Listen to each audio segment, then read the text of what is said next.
ಇವಾಗ ಮಾರ್ಕೆಟಲ್ಲಿ ಎಲ್ಲಿ ನೋಡಿದ್ರು ಗೆಣಸಿದ್ದೇ ಇದೆ. ಗೆಣಸನ್ನು ಬಳಸಿ ತುಂಬಾನೇ ರುಚಿಯಾಗಿರುವಂತಹ ಒಂದು ಚಾಟ್ಸನ್ನು ಯಾವ ರೀತಿಯಾಗಿ ಮಾಡೋದು ಅಂತ ನೋಡೋಣ. ಗೆಣಸನ್ನು ಬಳಸಿ ಬಹಳಷ್ಟು ವೆರೈಟಿ ಆಗಿರುವಂತಹ ರೆಸಿಪಿನ ನೀವು ಮಾಡಿರ್ತೀರಾ. ಆದರೆ ಒಂದು ಸಾರ್ತಿ ಈ ಚಾಟ್ಸನ್ನು ಮಾಡಿ ಸಖತ್ ರುಚಿಯಾಗಿರುತ್ತೆ ಅಂತಲೇ ಹೇಳ್ಬೋದು. ಹಾಗಾದರೆ ಬನ್ನಿ ತಡ ಮಾಡದೆ ರೆಸಿಪಿನ ಶುರು ಮಾಡೋಣ.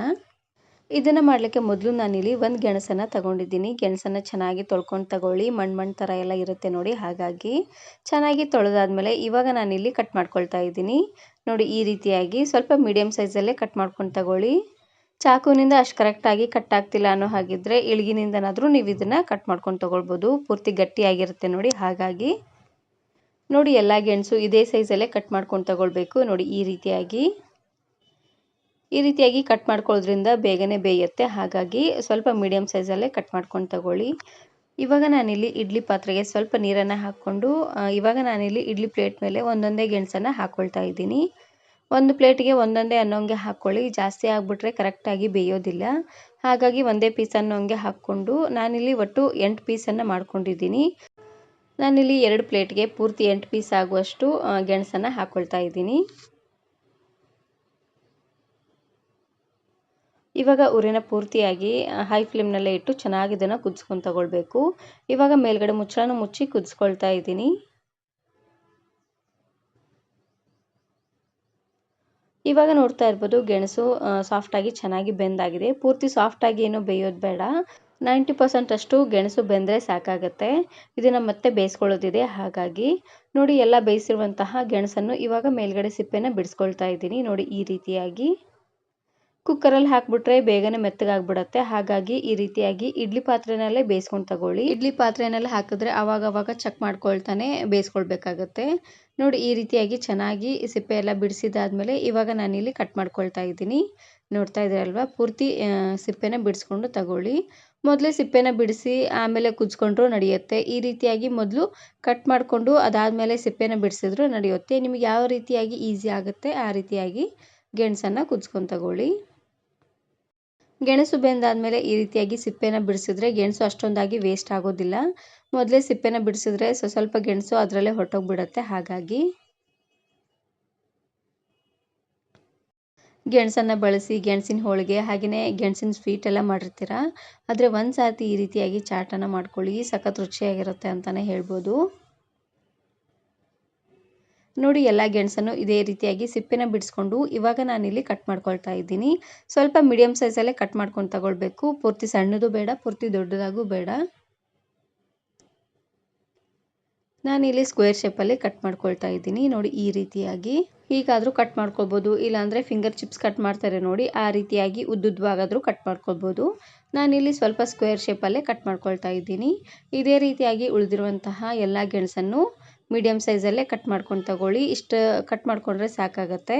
ನೋಡ್ತಾ ಇದ್ರಲ್ವಾ, ಫಿಂಗರ್ ಚಿಪ್ಸ್ ಹಾಗೆ ಕಟ್ ಮಾಡ್ಕೊಳ್ಳೋ ಹಾಗಿದ್ರೆ ಸ್ವಲ್ಪ ತೆಳ್ಳ ಅನ್ನೋಂಗೆ ಕಟ್ ಮಾಡ್ಕೊಳ್ಳಿ. ಯಾಕಂದರೆ ಮತ್ತೆ ಇದನ್ನು ಬೇಯಿಸ್ಕೊಳ್ಳೋದಿದೆ. ಹಾಗಾಗಿ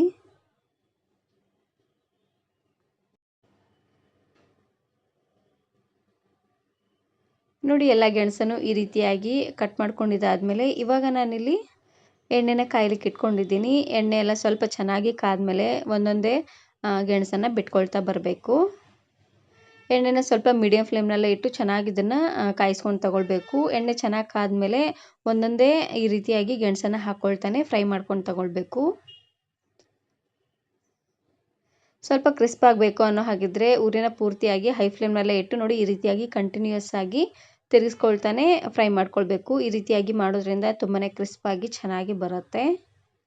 ನೋಡ್ತಾ ಇದ್ದೀರಲ್ವಾ, ಮೊದಲೇ ಗೆಣಸನ್ನು ಬೇಯಿಸಿರೋದ್ರಿಂದ ಇವಾಗ ಬೇಯಲಿಕ್ಕೆ ಜಾಸ್ತಿ ಹೊತ್ತೇನು ಟೈಮ್ ಹಿಡಿಸೋದಿಲ್ಲ. ಊರಿನ ಪೂರ್ತಿಯಾಗಿ ಹೈ ಫ್ಲೇಮ್ನಲ್ಲೇ ಇಟ್ಟು ಈ ರೀತಿಯಾಗಿ ಚೆನ್ನಾಗಿ ಇದನ್ನು ಫ್ರೈ ಮಾಡಿಕೊಂಡ್ರೆ ಆಯಿತು.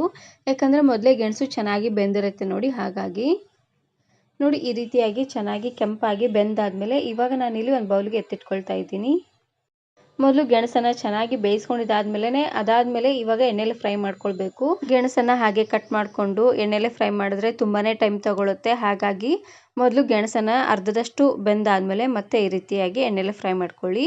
ಇವಾಗ ಉಳಿದಿರುವಂತಹ ಗೆಣಸನ್ನು ಸಹ ಇದೇ ರೀತಿಯಾಗಿ ಫ್ರೈ ಮಾಡಿಕೊಂಡ್ರೆ ಆಯಿತು. ಎಣ್ಣೆಗೆ ಎಷ್ಟು ಹಿಡಿಸುತ್ತೋ ಅಷ್ಟನ್ನೇ ಮಾತ್ರ ಹಾಕ್ಕೊಳ್ಳಿ. ಪೂರ್ತಿ ಜಾಸ್ತಿ ಆಗಿಬಿಟ್ರೆ ಗೆಣಸು ಕರೆಕ್ಟಾಗಿ ಬೇಯೋದಿಲ್ಲ. ಇವಾಗ ನೋಡ್ತಾ ಇರ್ಬೋದು ನಾನಿಲ್ಲಿ ಎಲ್ಲ ಗೆಣಸನ್ನು ಈ ರೀತಿಯಾಗಿ ಬೇಯಿಸ್ಕೊಂಡು ತಗೊಂಡಿದ್ದೀನಿ. ಸ್ವಲ್ಪ ಕೆಂಪ ಅನ್ನೋಂಗೆ ಬೇಯಿಸ್ಕೊಳ್ಳಿ, ಚೆನ್ನಾಗಿರುತ್ತೆ. ನೋಡ್ತಾ ಇರ್ಬೋದು ಸ್ವಲ್ಪನೂ ಎಣ್ಣೆ ಕುಡ್ದಿಲ್ಲ. ಒಂದು ಸರ್ತಿ ಈ ಚಾಟ್ಸನ್ನು ಮಾಡ್ಕೊಳ್ಳಿ, ಸಖತ್ ರುಚಿಯಾಗಿರುತ್ತೆ ಅಂತಲೇ ಹೇಳ್ಬೋದು. ಎಲ್ಲ ಫ್ರೈ ಮಾಡ್ಕೊಂಡಿದ್ದಾದಮೇಲೆ ಇದಕ್ಕೆ ನಾನಿಲ್ಲಿ ರುಚಿಗೆ ತಕ್ಕಷ್ಟು ಉಪ್ಪನ್ನು ಹಾಕ್ಕೊಳ್ತಾ ಇದ್ದೀನಿ. ಹಾಗೆಯೇ ಸ್ವಲ್ಪ ಅಚ್ಕಾರದ ಪುಡಿ, ನಿಮಗೆ ಖಾರಕ್ಕೆ ಎಷ್ಟು ಖಾರ ಬೇಕೋ ಅಷ್ಟು ಖಾರನ ನೀವಿಲ್ಲಿ ಹಾಕ್ಕೊಳ್ಬೋದು. ಹಾಗೆಯೇ ಅರ್ಧ ಚಮಚ ಆಗುವಷ್ಟು ಚಾಟ್ ಮಸಾಲಾನ ಹಾಕ್ಕೊಳ್ತಾ ಇದ್ದೀನಿ. ಚಾಟ್ ಮಸಾಲಾನ ಹಾಕ್ಕೊಳ್ಳಿ, ರುಚಿ ಅಂತೂ ತುಂಬಾ ಚೆನ್ನಾಗಿ ಬರುತ್ತೆ.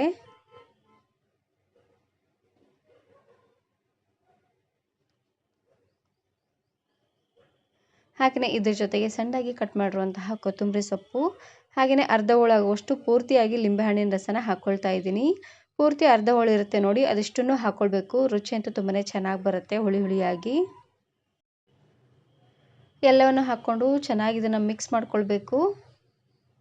ಸ್ಪೂನಿಂದನಾದರೂ ಮಿಕ್ಸ್ ಮಾಡ್ಕೊಳ್ಳಿ, ಇಲ್ಲಾಂದರೆ ಕೈಯಿಂದನಾದರೂ ಮಿಕ್ಸ್ ಮಾಡ್ಕೊಳ್ಬೋದು. ಒಂದು ಸರ್ತಿ ಈ ರೆಸಿಪಿನ ಮಾಡ್ಕೊಳ್ಳಿ, ಸಖತ್ ರುಚಿಯಾಗಿರುತ್ತೆ. ಸ್ವೀಟ್ ಪೊಟ್ಯಾಟೊ ಸ್ವಲ್ಪ ಸ್ವೀಟಾಗಿರುತ್ತೆ, ಹಾಗೆಯೇ ಸ್ವಲ್ಪ ಹುಳಿ ಹುಳಿಯಾಗಿ ಖಾರವಾಗಿ ತುಂಬಾ ರುಚಿಯಾಗಿರುತ್ತೆ ಅಂತಲೇ ಹೇಳ್ಬೋದು. ಹುಳಿ ಖಾರ ಸ್ವೀಟು ಎಲ್ಲ ಮಿಕ್ಸ್ ಆಗಿರುತ್ತೆ ನೋಡಿ. ಚೆನ್ನಾಗಿ ಇದನ್ನು ಈ ರೀತಿಯಾಗಿ ಮಿಕ್ಸ್ ಮಾಡಿಕೊಂಡು ಸರ್ವ್ ಮಾಡ್ಕೊಳ್ಳಿ, ಸಖತ್ ರುಚಿಯಾಗಿರುತ್ತೆ. ಗೆಣಸಿನ ಸೀಸನ್ ಮುಗಿಯೋಷ್ಟರಲ್ಲೇ ಈ ರೆಸಿಪಿನ ಟ್ರೈ ಮಾಡಿ, ತುಂಬಾ ಚೆನ್ನಾಗಿರುತ್ತೆ. ಈ ವಿಡಿಯೋ ಇಷ್ಟ ಆದರೆ ಈಗಲೇ ಒಂದು ಲೈಕ್ ಬಟನನ್ನು ಕ್ಲಿಕ್ ಮಾಡಿ, ಫ್ರೆಂಡ್ಸ್ ಆ್ಯಂಡ್ ಫ್ಯಾಮಿಲಿ ಜೊತೆಗೆ ಶೇರ್ ಮಾಡಿ. ಹಾಗೆಯೇ ಮತ್ತಷ್ಟು ಹೊಸ ರೆಸಿಪಿಗಾಗಿ ವರ್ಣಿಕಾ ಅಡುಗೆ ಮನೆ ಯೂಟ್ಯೂಬ್ ಚಾನಲನ್ನು ಸಬ್ಸ್ಕ್ರೈಬ್ ಮಾಡಿಕೊಳ್ಳಿ. Thank you. Thanks for watching.